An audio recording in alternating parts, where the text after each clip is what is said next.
अस्सलाम वालेकुम दोस्तों, आप देख रहे हैं 9 स्पोर्ट्स। पाकिस्तान बामुकाबला न्यूजीलैंड दूसरा टेस्ट में जो कि कराची में खेला जा रहा है। बिलाखिर न्यूजीलैंड 449 रन बनाकर पहली इनिंग में आउट हुई और पहली इनिंग में पाकिस्तान अब तक 154 रन बना चुका है 3 विकेटों के नुकसान पे। और अभी भी यहाँ पाकिस्तान को 295 रन चाहिए न्यूजीलैंड की पहली इनिंग के स्कोर को बराबर करने के लिए। कल जैसे कि न्यूजीलैंड ने अपनी पहले दिन के अख्ताम तक 309 रन बनाए थे 6 विकेटों के ऊपर। आइशुदी 11 रन पे नॉट आउट थे। इसके अलावा टॉम रेंडर उनके साथ 30 रन पे नॉट आउट थे। लेकिन जब आज दिन का आगाज़ हुआ तो सिर्फ पहले ओवर में यहाँ पे कामयाबी दिलाई फास्ट बॉलर नसीम शाह ने, जब आइशुदी को क्लीन बोल्ड करने में वो कामयाब हुए। अपने रन में कोई इजाफा नहीं कर सके आइशुदी। आज दिन के शुरू में इस तरह से पाकिस्तान को आज पहले दिन की कामयाबी भी मिली आइशुदी की विकेट की सूरत में। उसके बाद आउट होने वाले बैट्समैन टॉम लंडन बले। जब न्यूजीलैंड का स्कोर 340 पे पहुंचा तो यहाँ पे इब्रार अहमद ने उनको बोल्ड किया। बॉल नीचे रह गई थी और बिल्कुल नहीं समझ पाए टॉम लंडन। इस तरह से वो भी यहाँ पे आउट हुए, लेकिन वो अपनी सेंचुरी यहाँ पे करने में कामयाब हो गए थे। इस तरह से एक अच्छी इनिंग खेली न्यूजीलैंड के लिए और स्कोर को यहाँ पे इन्होंने 340 तक पहुँचा दिया था। उसके बाद यहाँ पे 9वीं विकेट गिरी है जब टिम साउथी कप्तान टीम के आउट हुए 345 रन पे। जब इब्रार अहमद की गेंद पे बहुत अच्छा स्टम्प किया यहाँ पे सरफराज अहमद ने, क्योंकि एक बड़ी हिट करने की कोशिश में उनका पैर क्रीज से निकल चुका था और इस तरह से थर्ड एम्पायर ने उनको आउट करार दिया। और यहाँ पे इस तरह से 9वीं विकेट गिर चुकी थी सिर्फ 349 रन पे। उसके बाद आखिरी विकेट की जो शराकत हुई है, एक तवील शराकत, और पाकिस्तानी सारे बॉलर एक दफ़ा बेबस नज़र आए और 449 रन पे बिलाखिर पाकिस्तान न्यूजीलैंड को आउट करने में कामयाब हुआ।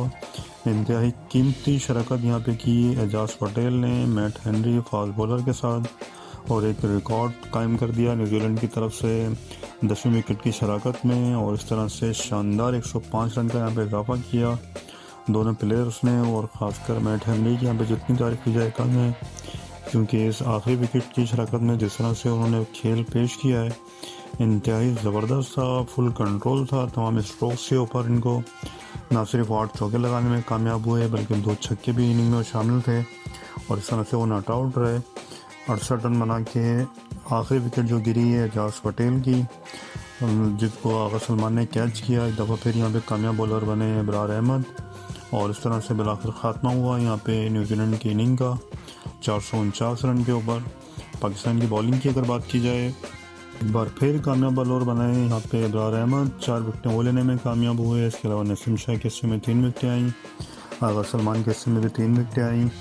मीर हमज़ा और हसन अली कोई विकेट नहीं ले सके और इस तरह से एक काफ़ी बड़ा स्कोर यहाँ पे खड़ा कर दिया है न्यूजीलैंड ने।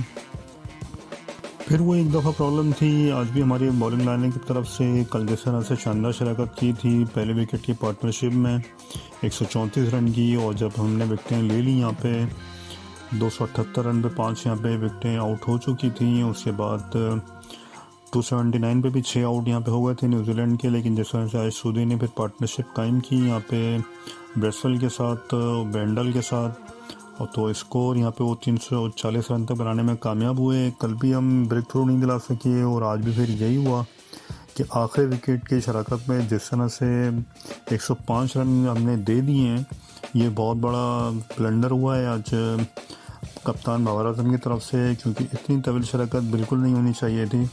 तमाम बॉलर ने अपनी कोशिश ज़रूर की लेकिन एक दफ़ा फिर वो डिफेंसिव नज़र आए। यहाँ भी बाबर आजम किसी किस्म का कोई प्रेशर नहीं डाला गया उनकी तरफ से।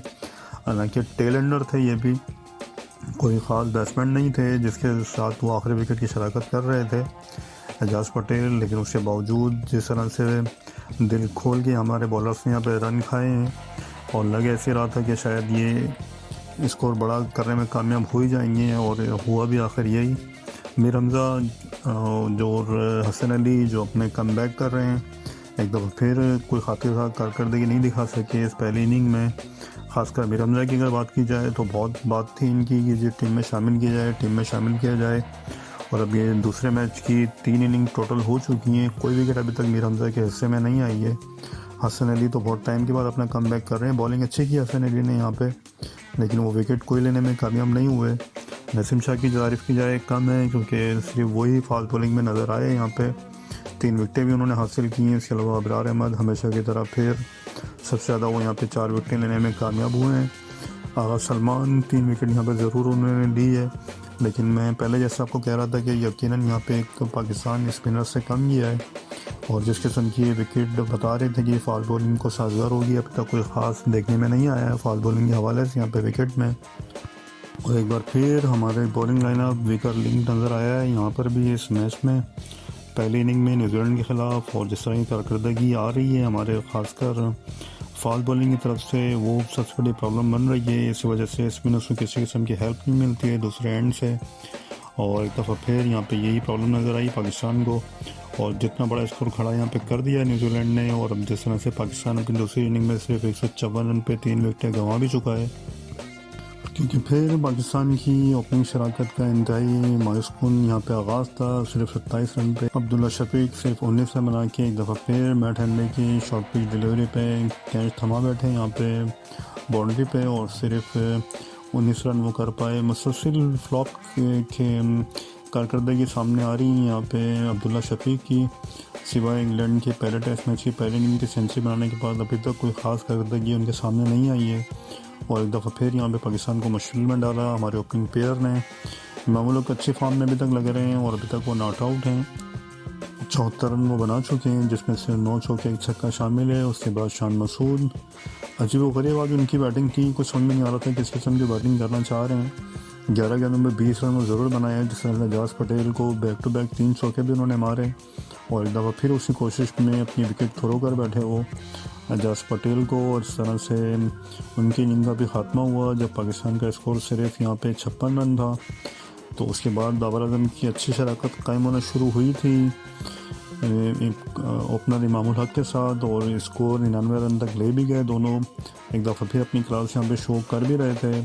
बाबर आजम 24 रन बना चुके थे, लेकिन एक इंतहाई गैर ज़रूरी रन लेने के चक्कर में बाबर आजम ने अपनी विकेट गंवाए। यहाँ पे 3 चौके 1 छक्का ज़रूर उनकी इनिंग में शामिल था, लेकिन यहाँ पे बहुत बड़ा लॉस हुआ है पाकिस्तान को, क्योंकि ये कॉल थी इमामुल हक की, और वो जिस तरह से भी आधी पिच पे आके रुक गए, लेकिन उस वक्त तक बहुत देर हो चुकी थी, जो कि फिर बाबर आजम और इमामुल हक दोनों एक ही क्रेज में मौजूद थे। इस तरह से रन आउट हुए यहाँ पे बाबर आजम, और ये बहुत बड़ा डैमेज कर गया है पाकिस्तान को, क्योंकि अगर बाबर आजम रहते तो होप थी कि शायद कल के दिन में बड़ा स्कोर हम देखने में कामयाब हो जाते, क्योंकि उसके बाद जिस तरह से सऊद शकील ने बैटिंग पेश की है वो तो बिल्कुल समझ ही नहीं आ रहा था ये किस किस्म का माइंड सेट वो लेकर आए हैं।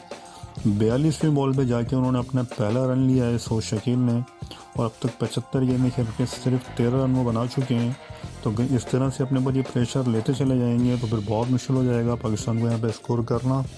शुरू में तो इस तरह से लग रहा था शान मसूद के खेलने के स्टाइल से कि पाकिस्तान शायद तेज़ खेलने की कोशिश में लगा हुआ है, क्योंकि यहाँ पे काफ़ी बड़ा स्कोर कर चुकी है न्यूजीलैंड की टीम, और शायद वो यही चाह रहे थे कि ज़्यादा से ज़्यादा वो रन ले सकें, लेकिन इस दफ़ा फिर कामयाब नहीं हुई है प्लानिंग पाकिस्तान की तरफ से। और अभी भी यहाँ पे पाकिस्तान को 295 रन चाहिए, और सिर्फ अब 2 विकेटें अहम हैं पाकिस्तान के हैंड, जिसमें सरफराज अहमद की और आगा सलमान की है। अब देखते हैं इमामुल हक और सऊद शकील कल सुबह अपने यहाँ पाकिस्तान के स्कोर कहाँ तक ले जाने में कामयाब होते हैं, और अगर तो पहले सेशन में यहाँ पे विकेटें लेने में कामयाब हो जाता है न्यूजीलैंड, और पाकिस्तान को अगर बहुत जल्दी यहाँ पे समेट देता है इनिंग को, तो यकीनन ये जीत हासिल कर सकता है यहाँ पे टेस्ट मैच में न्यूजीलैंड।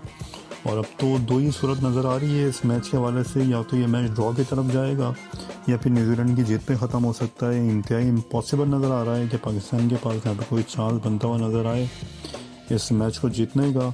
और बॉलिंग की अगर यहाँ पे बात की जाए तो मैट हेनरी कामयाब बॉलर है, 1 विकेट उनके हिस्से में आई, एजाज पटेल के हिस्से में भी 1 विकेट आई है यहाँ पे। लेकिन अब कल जिस तरह से इनिंग का आगाज़ होता है पाकिस्तान की तरफ से, तो यहाँ पे देखना होगा किस किस्म की हमारी परफॉर्मेंस नज़र आती है बैटिंग की तरफ से।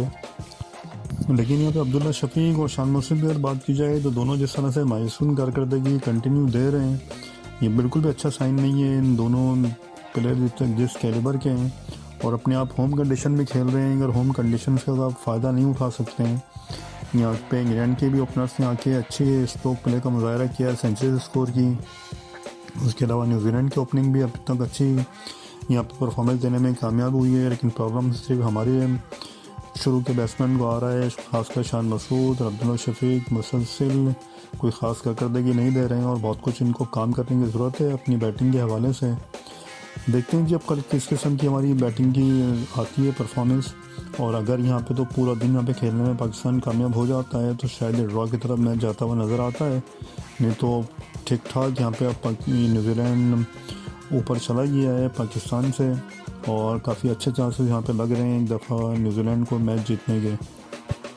आखिर में बात करें जी, आज से T20 सीरीज़ शुरू हो चुकी है, इंडिया में मुकाबला श्रीलंका, और आज पहला मैच जारी है T20 का। अब तक 85 रन बना चुके हैं यहाँ पे इंडिया 4 विकेटें के नुकसान पे, और देखते हैं ये मैच क्या रिजल्ट लेकर आता है। यहाँ पे नए कप्तान टीम के हार्दिक पांड्या वो टॉस नहीं जीत सके और इंडिया को दावत दी गई यहाँ पे बैटिंग करने के लिए। 37 रन यहाँ पे किशन ज़रूर बनाने में कामयाब हुए, लेकिन शुमन गिल, सोमर की यादव, संजू सैमसन ये बड़ी विकेटें कोई ख़ास कारकर्दगी नहीं पेश कर सकी है। हार्दिक पांड्या अभी तक नॉट आउट है यहाँ पे 24 रन पे, और देखते हैं क्या टारगेट यहाँ पे देने में कामयाब होता है इंडिया श्रीलंका को इस पहले T20 में। तो अब ये थोड़ा सा और इसका वेट करना होगा। इस मैच पे ज़रूर डिटेल में कल आपको बताऊंगा मैं। अब तक वीडियो में इतना ही था जी, उम्मीद है आपको वीडियो पसंद आई होगी। प्लीज़ चैनल को लाइक कीजिए, शेयर कीजिए, सब्सक्राइब ज़रूर कीजिए।